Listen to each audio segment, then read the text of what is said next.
Bonsoir frères et sœurs. Que la grâce et la paix de notre Seigneur Jésus-Christ nous soient accordées. Nous disons gloire à toi Seigneur pour ce soir. Apprends-nous à garder nos cœurs. Seigneur, apprends-moi à garder mon cœur plus que toute autre chose. Et que la gloire te revienne au nom de Jésus-Christ. Amen. Nous allons lire Proverbes chapitre 4. Nos versets 23, 24 et 27.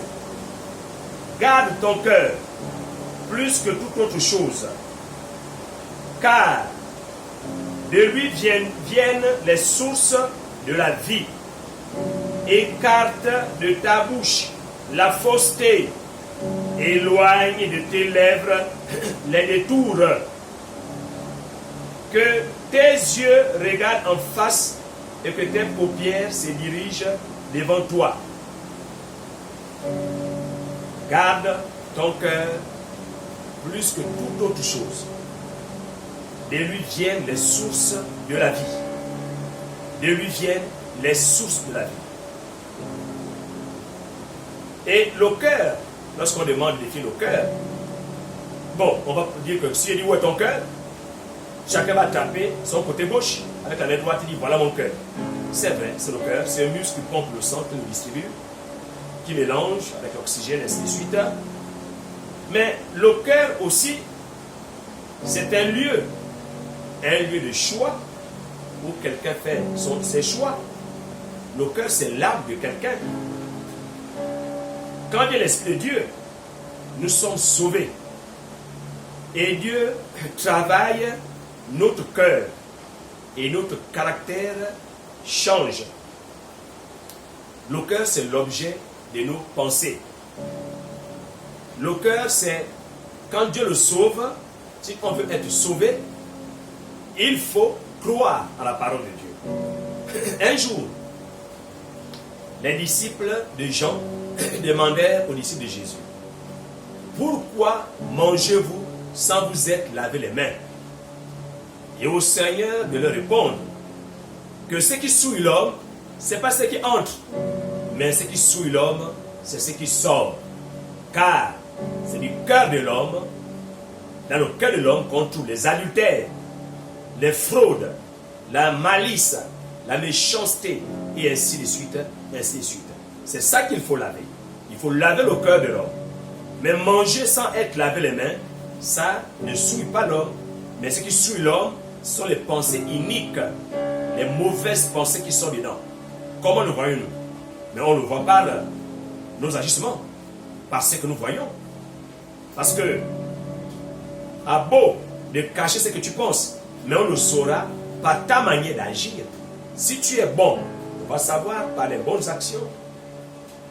On va savoir parce que ce qui sort de ta bouche est bon. Parce que l'homme parle de l'abondance de son cœur. Mais si ce sont de mauvaises choses que tu médites, on le verra dans tes actions. On le verra dans ta méchanceté que tu es en train de faire.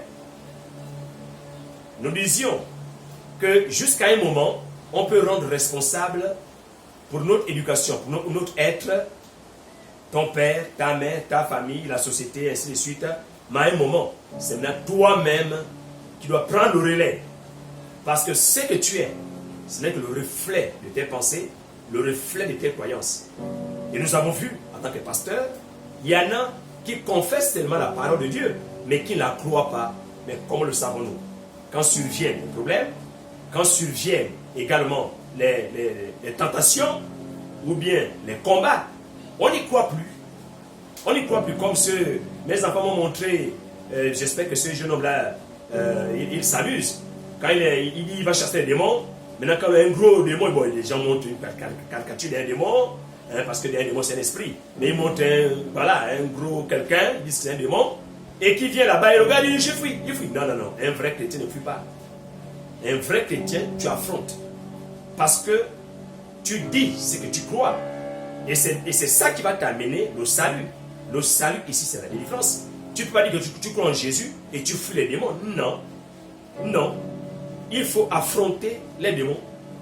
Et c'est même le premier signe pour ceux qui croient. La parole de Dieu dit, dans Marc chapitre 16, le verset 17, il dit, voici les signes de ceux qui vont croire. Ceux qui croient, premièrement, ils chasseront les démons. Ils chasseront les démons. Il faut chasser les démons qui sont dans vos enfants. Chasser les démons qui sont même dans vos parents, en vous-même. Parce qu'on peut s'auto-délivrer, c'est possible. Il faut chasser les démons qui sont dans vos fidèles, et ainsi de suite. Garde ton cœur plus que toute autre chose, car dans ton cœur, il y a les sources de la vie. Donc, quelque part, si tu peines dans la vie, si tu souffres dans la vie, vérifie tes pensées. Vérifie ce que tu médites. Est-ce que tu crois même à la parole? Est-ce que tu crois même en Jésus-Christ? Vérifie. Est-ce qu'il y a une concordance entre ce que tu crois et ce que tu dis? Est-ce qu'il y a une synchronisation? Est-ce qu'il y a un lien?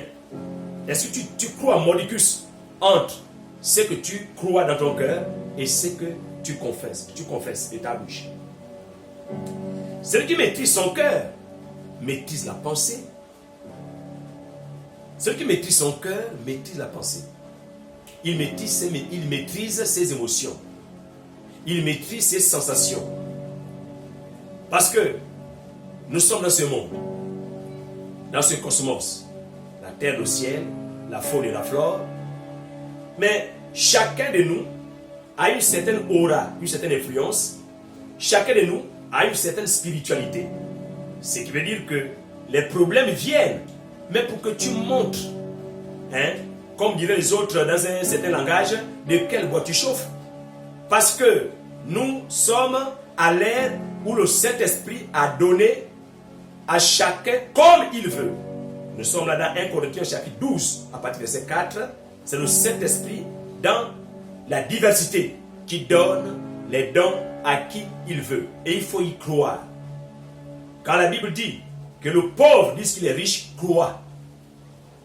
Quand la Bible dit que celui qui est faible dit qu'il est fort, il faut croire. Mais il y en a qui ne croient pas. Mais c'est là où on voit la différence dans les églises, on voit la différence entre les hommes de Dieu. Parce qu'il y en a qui croient peut-être à 100%, c'est bien.